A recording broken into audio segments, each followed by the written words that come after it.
¿Recuerdan en qué salmo nos encontramos en esta serie?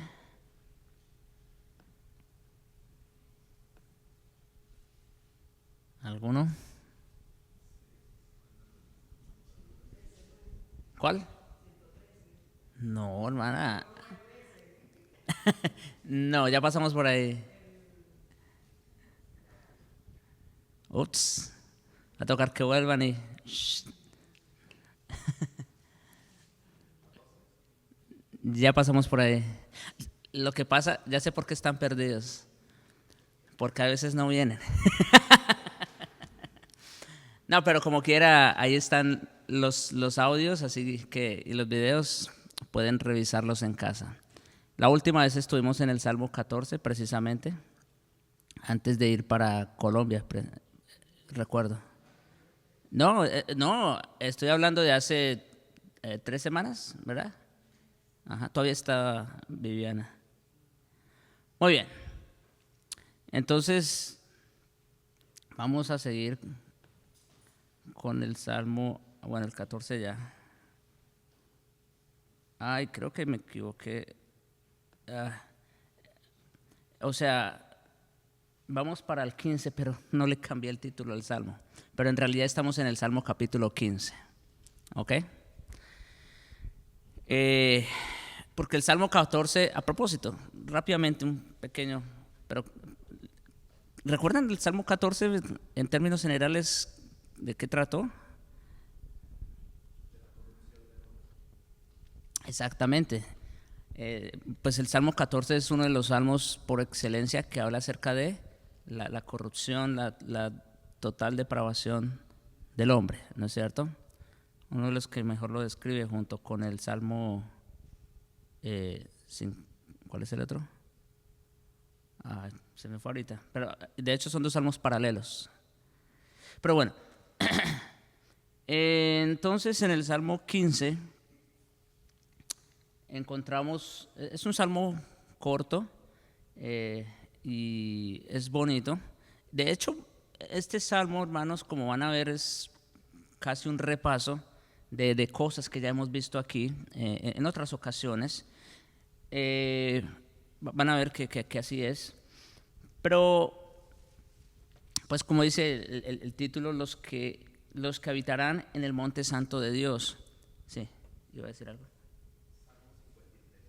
53, sí. Y el 14, gracias. Sí, estaba confundido, pero el Salmo, no, el Salmo 51 es el Salmo de David, la oración de arrepentimiento. Entonces es el 53. Sí, que también es paralelo al Salmo 14, ¿verdad? Muy bien, gracias. Ok, entonces, bueno, como les decía, este salmo trata un tema en particular y tiene que ver con los que habitarán el monte santo de Dios. Este es un salmo de David, como dice el título, y este salmo de David no tiene en realidad un título o dedicatoria como otros salmos. Por ejemplo, cuando decía Salmo de David, canto sobre la paloma silenciosa, ¿verdad? O cualquier otros títulos. Pero este salmo no tiene, solamente es un salmo de David. Eh, y no indica, de hecho, tampoco la ocasión en que fue escrito. Hay algunos salmos que sí, ¿verdad? Dice cuando estaba siendo perseguido por Saúl o Absalón, en fin. No dice exactamente en qué ocasión fue, pero es muy probable que su composición, por lo que vamos a ver, es muy probable que junto con el Salmo 24, que tiene una semejanza también, estuviera relacionada con el traslado del arca al santo monte de Sión. Por si acaso, aquí se usa la palabra monte de Sión como sinónimo de... ¿Recuerdan? En la prédica yo dije, ¿qué llegó a ser el monte de Sión? ¿Recuerdan? En el Antiguo Testamento. ¿A qué se referían con el monte de Sión? ¿Recuerdan? Bueno, ese es vamos a decir, escatológicamente, esa es la acción que estamos esperando, ¿verdad? Pero no, si pensamos en el Antiguo Testamento, exactamente, Jerusalén. Recuerden que los filisteos habían tomado el arca del pacto, ¿recuerdan? Estoy hablando, regresándome en la historia. Hubo un momento en que los filisteos tomaron el arca del pacto y se la llevaron, obviamente, ¿verdad?, para allá, etc. Pero David quiere otra vez, bueno, obviamente, ¿verdad?, empieza otra vez a establecer lo que es la adoración en Jerusalén, aunque todavía no había templo. Él tenía el propósito de construir el templo, pero bueno, ya saben, Dios no se lo permitió. Pero por lo menos quería restablecer lo que era el culto al Señor, y una de las cosas esenciales en el antiguo pacto para la adoración era tener ¿qué? El arca del pacto, precisamente, porque eso de alguna manera representaba o ilustraba ¿qué cosa? Exactamente, la presencia de Dios, recuerden. Y obviamente eso era un cubo, ¿no es cierto?, que era conocido como el lugar santísimo. Y entonces allí estaba la presencia de Dios. Pero obviamente para que eso fuera así tenía que estar los elementos que Dios había dicho, ¿verdad? Muy bien. Entonces, como digo, se sugiere que junto con el Salmo 24, se están refiriendo a ese momento cuando el arca del pacto es trasladada al monte de Sión o Jerusalén. Ahora, este salmo empieza en el versículo 1 con una pregunta. Yo le puse la pregunta trascendental y ya vamos a ver por qué. Dice el versículo 1: Jehová, ¿quién habitará en tu tabernáculo? ¿Quién morará en tu monte santo? Como digo, esas palabras sugieren esa ocasión, ¿verdad? Pero bueno, yendo a la pregunta, ¿quién habitará en tu tabernáculo? ¿Quién morará en tu monte santo? Si yo les hiciera esa pregunta, ¿qué podrían responder a esto? ¿Quién puede habitar en el tabernáculo de Dios? ¿O quién puede morar? Bueno, claro, eso lo vamos a ver ahorita en un momento, ¿verdad? Pero si pensamos en el tabernáculo originalmente bajo el antiguo pacto, ¿cómo? El íntegro. Bueno, sí, exacto. Bueno, esa es la respuesta, eso lo vamos a ver luego. Pero yo quiero que piensen en esto, hermanos. Recuerden, bajo el antiguo pacto, solo los sacerdotes podían ministrar en el templo o en el tabernáculo. ¿Recuerdan eso?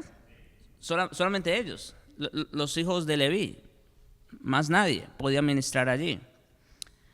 Y al lugar santísimo, pues obviamente era mucho más exclusivo, porque allí solamente entraba el sumo sacerdote una vez al año. ¿Verdad? Ok. Entonces, otra vez, primero pensemos en su contexto, ¿verdad? ¿Quién puede habitar en tu tabernáculo? Y no solamente eso, recuerden también, hermanos, la escena cuando Dios descendió a la montaña en el Sinaí para hablar con Israel. ¿Recuerdan en Éxodo 19? Dios le dijo que se purificaran, se santificaran, que no comieran ciertas cosas, que no estuvieran con su esposa, etcétera, etcétera, etcétera, porque Él iba a descender. Y cuando descendió hubo truenos, relámpagos, un sonido grande de bocina, demás. Y al final de cuentas, el pueblo no pudo acercarse, no pudo subir, ¿verdad? No pudo acercarse al pie de la montaña. Y al final le dijeron: Moisés, ve tú por nosotros y habla tú con Dios, y pues luego tú nos dices a nosotros, porque no podemos. O sea, el punto es este, hermanos. Dios es un Dios santo, ¿verdad? Y en ese sentido, vamos a decir, no hay hombre, como dice en otro texto, que pueda ver a Dios y viva, ¿no es cierto? En ese sentido, es así. ¿Cómo? Ajá. Bueno, entonces, el punto es este. Quise recordarles esto de lo que sucedió en el Sinaí y de los sacerdotes, cómo solo ellos podían ministrar allí. Porque la realidad, hermanos, es que bajo el antiguo pacto, pues eso era muy limitado, ciertamente, ¿no es cierto? Muy, muy limitado. No cualquiera podía estar allí. Ahora, esta pregunta, hermanos, es la pregunta más importante que toda persona debe hacer y debe responder. ¿Por qué? Porque la respuesta de la misma determina hacia dónde se dirige su alma y cuál es el fin que le espera. ¿Oyeron eso? La respuesta a esta pregunta determina hacia dónde se dirige su alma y cuál es el fin que le espera. Como dijimos hace un momento, en el antiguo pacto era muy difícil en realidad poder entender eso. El pueblo, si hablamos del pueblo en general, solamente ellos podían entrar hasta cierto punto, al patio exterior o el atrio, y hasta ahí, no podían llegar más. Ellos ahí llegaban con su animalito, su becerro, lo que fuera, y se lo entregaban al sacerdote y ya él se encargaba de lo demás. Entonces, pero hermanos, esta pregunta, como digo, tiene una importancia bien radical, porque responder a ella determina hacia dónde se dirige su alma y cuál es el fin que le espera. Ahora, la respuesta más inmediata que salta a nuestras mentes, ya ustedes lo han dicho o lo han pensado, sin duda es que en Cristo tenemos acceso a la misma presencia de Dios, como lo señalan ahí algunos textos que ahí están. O sea, ciertamente eso es así. En Juan 3 el Señor le dice a Nicodemo, nadie puede, ninguno que, o más bien es necesario nacer de nuevo para entrar en el reino de Dios. Y luego Hebreos 10, otro texto que tenemos ahí, nos habla de cómo nosotros ahora tenemos confianza para entrar al trono de la gracia, ¿no es cierto? Como ahora tenemos un sumo sacerdote en la casa del Señor y ahora por él nosotros también podemos entrar. Dice, acerquémonos pues confiadamente. O sea que sí, esa es la respuesta inmediata y más fundamental. Cristo es ese camino nuevo. Aquello que no podían hacer los creyentes del antiguo pacto, ¿sí? Ahora nosotros sí podemos hacerlo. Y lo podemos hacer obviamente por Cristo, porque Él por su sacrificio, con el velo que fue abierto, que es su carne, ahora nos dio acceso directo a ese lugar santísimo, como el que solo podía entrar el sumo sacerdote una vez al año. Bueno, ahora nosotros tenemos acceso, y ya no es a un cuartito, no, a la presencia misma de Dios. ¿Ok? Y luego en Apocalipsis 7 hay un texto, en la visión que tiene Juan, ve una multitud de personas vestidas de blanco, y entonces el ángel le pregunta a Juan, ¿quiénes son estos? Y Juan dice, no sé, dime tú. Y dice, estos son los que han salido de la gran tribulación y han lavado sus ropas o han emblanquecido sus ropas en la sangre del Cordero. Entonces, todos estos, bueno, solo traje unos, obviamente no se puede para más, pero son algunos ejemplos de cómo en realidad ahora el creyente tiene ese acceso, tiene esa entrada libre a su presencia. O sea que vamos a decir que si solo fuéramos, si solo estuviera ese versículo, vamos a decirlo así, la respuesta más inmediata y obvia sería que solamente el creyente puede habitar en el tabernáculo de Dios. Es más, ahora los creyentes, como se ha dicho otras veces, somos tabernáculo del Señor. O sea, porque el tabernáculo y el templo en realidad eran imágenes o tipos de ¿qué? ¿Y cuál es el verdadero? Es verdad. El verdadero tabernáculo, el verdadero templo, sí, es Cristo y su cuerpo, que es la iglesia. Ese es el punto. Esos tipos, esas imágenes allá, eran sombras de lo que estaba por venir, pero ya está la realidad. Ya Cristo vino, Él es el verdadero tabernáculo de Dios entre nosotros, y ahora por lo tanto nosotros somos parte de ese tabernáculo o de ese templo. Ok, entonces hasta ahí, como digo, esa sería la respuesta más obvia y más inmediata. Sin embargo, la respuesta del Señor en este salmo apunta más bien a 3 pruebas o cualidades que poseen todos quienes habitan en el monte santo de Dios, o mejor dicho, en quienes habita el Espíritu Santo de Dios. O sea, el salmo se enfoca, o sea, aquí tenemos ya vamos a decir, aquí tenemos la doctrina, aquí tenemos lo que es la respuesta teológica. Pero el salmo en realidad se enfoca no tanto en eso, sino en las pruebas. ¿Quiénes pueden habitar en el tabernáculo? ¿Quiénes pueden morar en el monte santo de Dios? Bueno, eso es lo que va a responder el Señor aquí en los versículos que siguen. Otras maneras, antes de pasar, ya esta era la diapositiva que más tiempo me iba a tomar para ponerlos en contexto y todo ello. Pero otras maneras de formular esta pregunta que tenemos allí sería: ¿quiénes son verdaderamente felices o bienaventurados? Esa es otra pregunta. ¿Por qué? Porque solamente los que en realidad pueden habitar en el tabernáculo de Dios, o quienes Dios habita en sus corazones, son realmente felices y dichosos. Entonces, ¿quiénes son esas personas? ¿O cuáles son las pruebas que nos identifican como verdaderos creyentes en quienes habita el Espíritu Santo? ¿O cuál es la garantía de que estamos en una relación con Dios?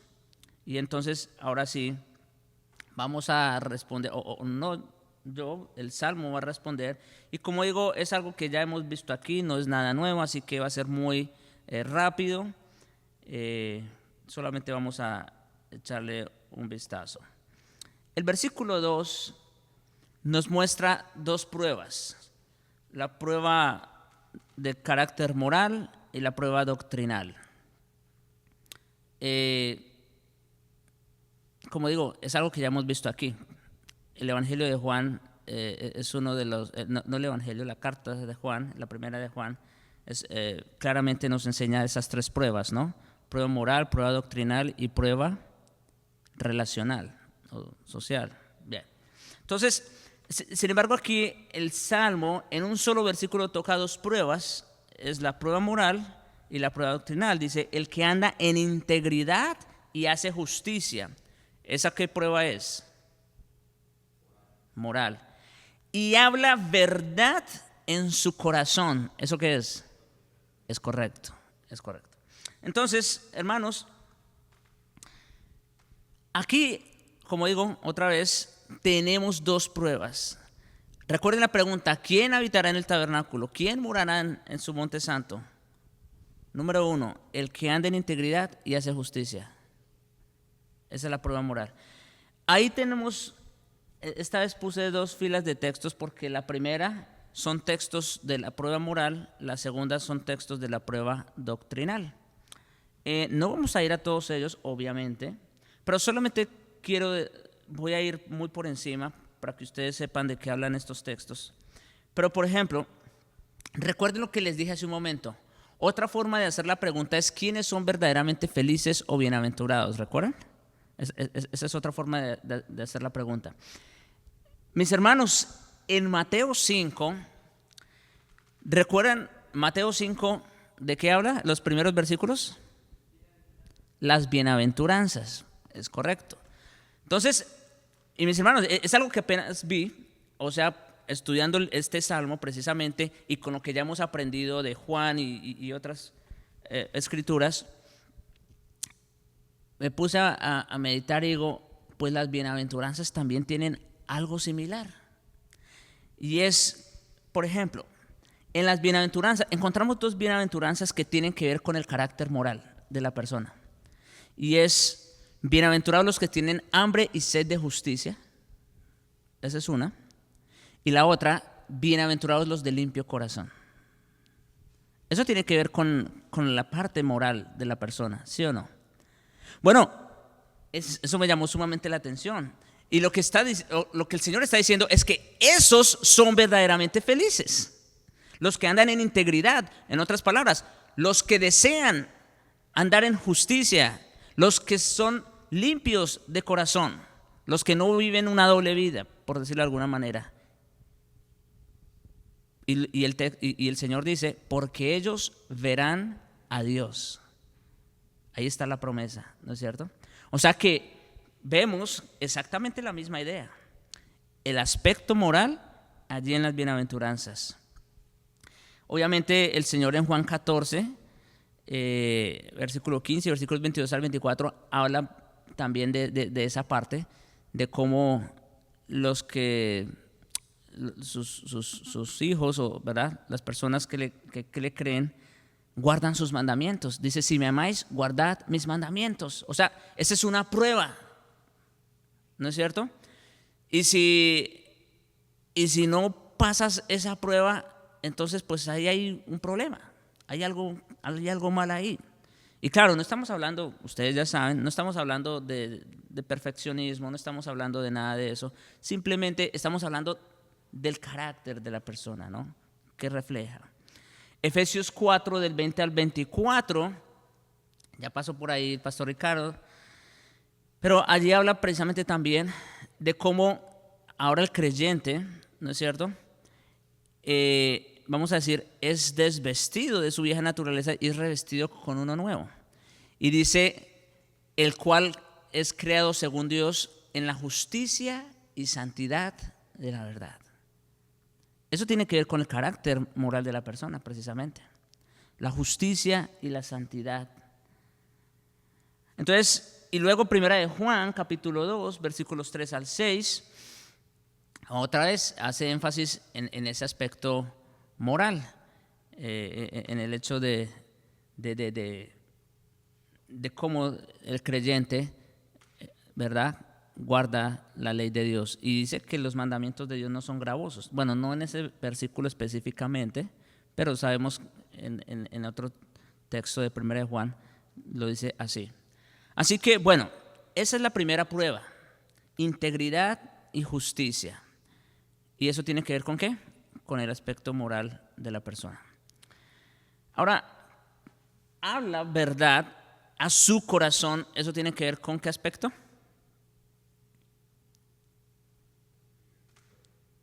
Sí, doctrinal. Hablar verdad en su corazón. En otras palabras, eso tiene que ver con lo que la persona cree. ¿Sí? La parte doctrinal tiene que ver con lo que la persona cree. Y bueno, volviendo otra vez a las bienaventuranzas. Hay dos cosas que son básicas que una persona, si es creyente, las tiene pero bien claras. Primero, que es un pobre espiritualmente hablando. Que él por sí mismo no tiene absolutamente nada que ofrecer delante del Señor. Él es consciente de esa verdad, doctrinalmente hablando. Y no solamente eso, no solamente es un conocimiento intelectual, vamos a decir, sino que se lo cree. Por eso llora también. Es la segunda bienaventuranza. Por eso se lamenta. Por su pecado, por su condición y también por el pecado de otros, ¿no es cierto? De otros creyentes, obviamente, e incluso por el pecado en general. Eso es algo de lo cual está al 100% convencido. Y eso tiene que ver precisamente con su fe. Con su fe. Luego en Juan 3, 16 al 18, textos conocidos también. Y en el mismo contexto de Nicodemo, pero allí ya tenemos cuando el Señor le dice: de tal manera amó Dios al mundo que dio a su Hijo unigénito para que todo aquel que en él cree no se pierda, mas tenga vida eterna. Hay algo que la persona debe creer. ¿Qué debe creer a la luz de Juan 3:16? ¿Qué debe creer? Díganlo. ¿Cómo? Sí, que Jesucristo es Hijo de Dios, ¿verdad? Y que vino para dar su vida en rescate por muchos. O sea, son las verdades más básicas del Evangelio lo que el Señor está diciendo allí. Ahora, no solamente eso, sino que hace advertencia. Dice: el que cree tiene vida eterna, pero el que no cree, ¿qué dice?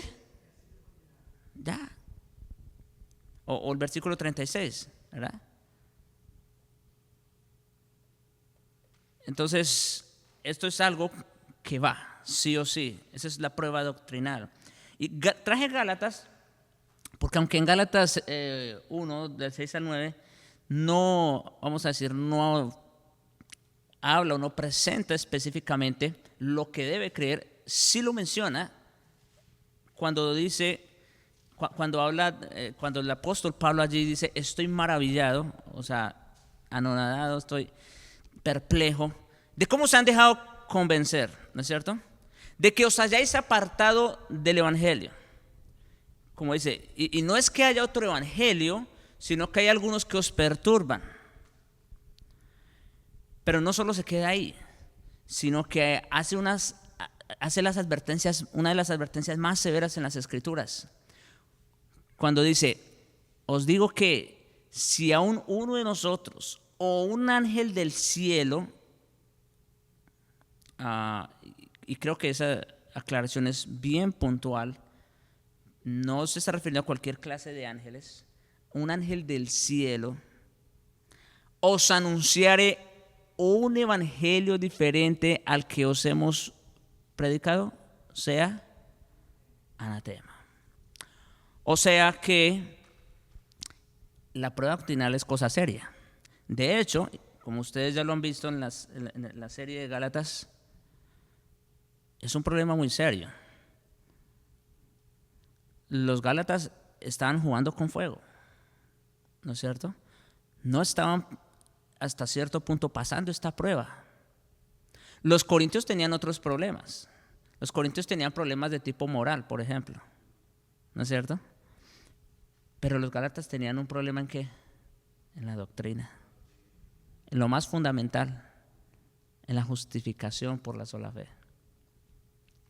Así que bueno, como digo, traje ese texto nomás para ver la importancia de la doctrina. Y obviamente 1 Juan 4, 1 al 3, todo aquel que confiesa que Jesucristo ha venido en carne es Hijo de Dios, el que no, ¿verdad? Igualmente. O sea, ahí tenemos esas dos pruebas: prueba moral y prueba doctrinal, en un solo versículo. Y luego, en los versículos que siguen, y ahí no, como digo, no me voy a tomar mucho tiempo, porque en realidad es una sola prueba. Los versículos 3 al 5, prueba relacional o social, dice, y mire cómo lo presenta este texto. Nosotros ya sabemos de qué se trata la prueba relacional. Bueno, ¿alguien quiere decirme de qué se trata la prueba relacional o moral? ¿Social? Ok. Ahora, el problema, o sea, bueno, es correcto, ¿verdad? Esa es la afirmación, el amor al prójimo. Pero fíjense cómo este salmo específicamente nos ayuda a entender lo que es el amor al prójimo. Porque podemos hablar del amor al prójimo y decirlo, está bien. ¿Qué es amar al prójimo? Bueno, mire lo que dice el salmo, versículos 3 al 5. El que no calumnia con su lengua, eso es amar al prójimo, ¿verdad? Ni hace mal al prójimo, es obvio. Ni admite reproche alguno contra su vecino. ¿Oyeron eso? ¿Qué significa eso? no admite reproche alguno contra su vecino. Chisme, exactamente. Cuando alguien viene a uno con comentarios de un tercero y uno en lugar de decirle, no, espérate hermano, si me vas a decir algo, yo prefiero que él esté o mejor no me digas nada. No, antes nos ponemos así. Bueno, eso es lo que está diciendo el texto. No admite reproche alguno contra su vecino. Aquel a cuyos ojos el vil es menospreciado, pero honra a los que temen a Jehová. Y noten, yo quiero aquí también hacer este énfasis. Dice, aquel a cuyos ojos el vil es menospreciado, pero honra a los que temen a Jehová. El vil aquí es sinónimo de ¿quiénes? ¿Quiénes son los viles? El incrédulo, exactamente. ¿Y quiénes son los que temen a Jehová? Los creyentes.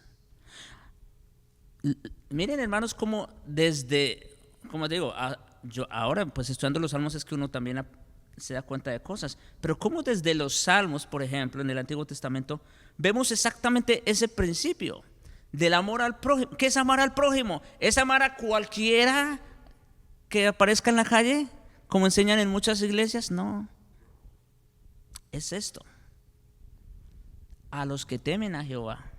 Y claro, no es que vamos a salir peleando con el resto del mundo, pero eso es otro tema, ¿verdad? Pero el amor al prójimo es esto. Sigue diciendo, el que aún jurando en daño suyo, oigan eso, o sea, en su propio perjuicio, no por eso cambia. Es decir, uy, me equivoqué, entonces voy a cambiar las cosas. No. En otras palabras, como dice el Señor, el sí es sí y el no es no. No cambia las cosas. Quien su dinero no dio a usura. Escuchen esto. Bajo el antiguo pacto, cuando alguien del pueblo prestaba a alguien extranjero, estaba bien cobrar, vamos a decir, un interés. Ahora, ¿sabes qué era lo interesante? Cuando se lo prestaba a alguien del pueblo, no. Volvemos al punto del prójimo, ¿no? ¿Quién es el prójimo? Quien su dinero no dio a usura, ni contra el inocente admitió cohecho. El que hace estas cosas, dice, no resbalará jamás. Entonces, lo que tenemos aquí, hermanos, en estos versículos, si se dan cuenta, es una lista de cosas, ¿no? Una lista de cosas de lo que significa amar al prójimo, ¿verdad? Amar al hermano. Así que, bueno, yo creo que ahí está claro. Y rápidamente, para no pasar desapercibido algunos versículos, en las bienaventuranzas, volviendo al contexto de Mateo 5, tenemos también unas bienaventuranzas dirigidas a ese punto específico. Bienaventurados los mansos. ¿Con quiénes tenemos que ser mansos? Exacto. Bienaventurados los misericordiosos. ¿Ve? ¿Eso con qué tiene que ver? Con el amor al prójimo, al hermano. Y bienaventurados los pacificadores. No estamos llamados a hacer guerra, es al contrario. Entonces, vemos que las bienaventuranzas también tienen algo que enseñarnos sobre eso. En Juan 13 también dice, en esto conocerá todos que sois mis discípulos. ¿Cómo? Si tuviereis amor los unos con los otros. Eso era una marca muy, muy distintiva de los creyentes. Los incrédulos incluso, según historiadores, o sea, ellos mismos confesaban de cómo los creyentes se amaban. Y dice, estos realmente parecen o lucen como su Señor. Y es por eso que el Señor dice, en esto conocerán todos que sois mis discípulos. O sea que el amarnos unos a otros, eso no es solamente algo que va a quedar ahí y nadie se va a dar cuenta. No, la gente se da cuenta, la gente lo nota también. En Efesios 4, del 25 al 32, pues ahí también Ricardo pasó no hace mucho. Ahí también tenemos una lista de cosas de lo que significa el amor al prójimo. Dice, no mintamos, no nos digamos mentiras, sino hablad verdad cada uno con su prójimo. El que hurtaba no hurte más, sino trabaje con sus manos. Y dice al final, para que tenga que compartir con el que padece necesidad. Airaos, pero no pequéis, no se ponga el sol sobre vuestro enojo. ¿En qué contexto lo está diciendo Pablo? ¿Ve? Entonces, ahí en Efesios también tenemos una serie de características de lo que es el amor cristiano. Primera de Juan 2:9, igual es otro llamado al amar, y son absolutos allí. Dice, el que no ama está en tinieblas. Punto. O sea, aquí no hay medias tintas, no se puede decir a unos sí, a otros no, o depende de cómo se porte. No. ¿Lo amas o no lo amas? Punto. No se puede a medias.